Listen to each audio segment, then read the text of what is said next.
Hi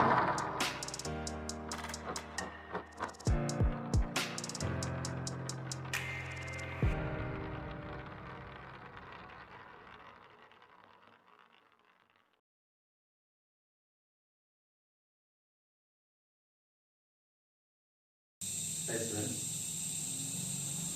and today we are going to discuss a new chapter, is alternating current. So we have already learned about DC current and AC current in the previous lower classes. And alternating current is a sinusoidal form of current, means the current changes its phase alternatively. Therefore, it is called alternating current. And today we are going to discuss that when an alternating current is connected to a resistor. So there is the alternating current is denoted like a sinusoidal form. Okay? And instead of DC, instead of battery we know that say symbol of battery is like this. This is a positive terminal and this is negative terminal, and the electric current flows from positive terminal to negative terminal likewise. So there is a direction of DC current, and here this is alternating current. There is no arrow marks, that means the direction of flow of current is specified. Now this AC current source is connected to a resistor.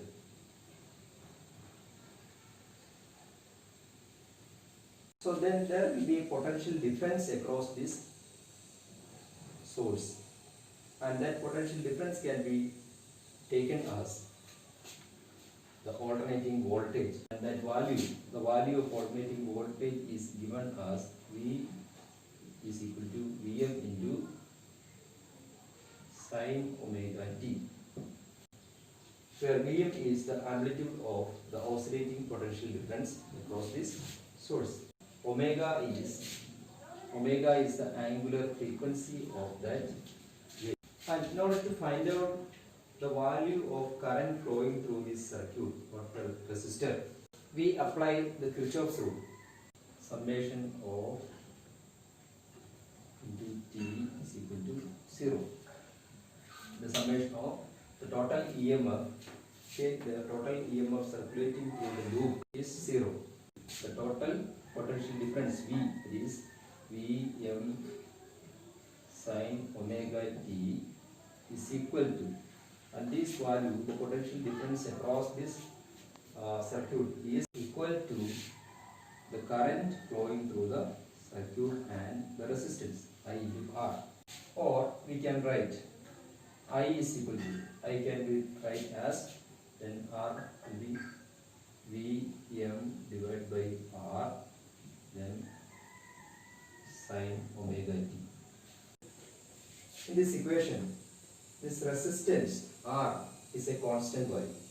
So since the resistance is a constant, we can write I is equal to Vm sin omega, where the current amplitude, so this is the amplitude voltage, the current amplitude can be written as Im is equal to Vm divided by R. And this equation resembles the Ohm's law. Ohm's law works well with the DC voltage and AC voltage.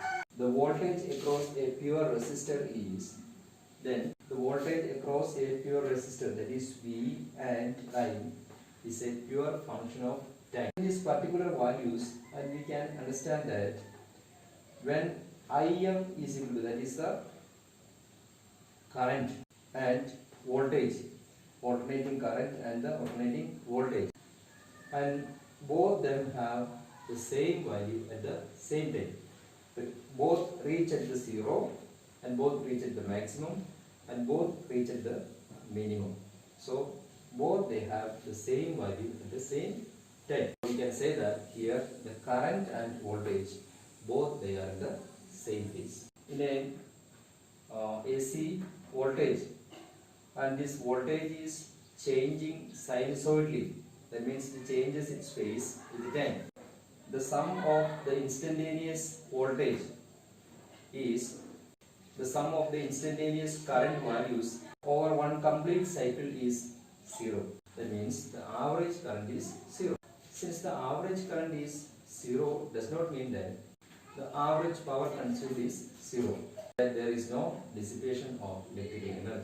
We know that the joule heating of electrical energy given as I square R, that is P is equal to I square R, that is equal to I m square R sine square omega t. So the average value of P is equal to I m square R sine square omega t is the average value of the I m square R sine square omega t.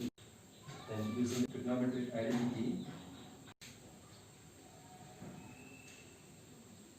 cos 2 omega, we will get the average value of sine square omega t is equal to half.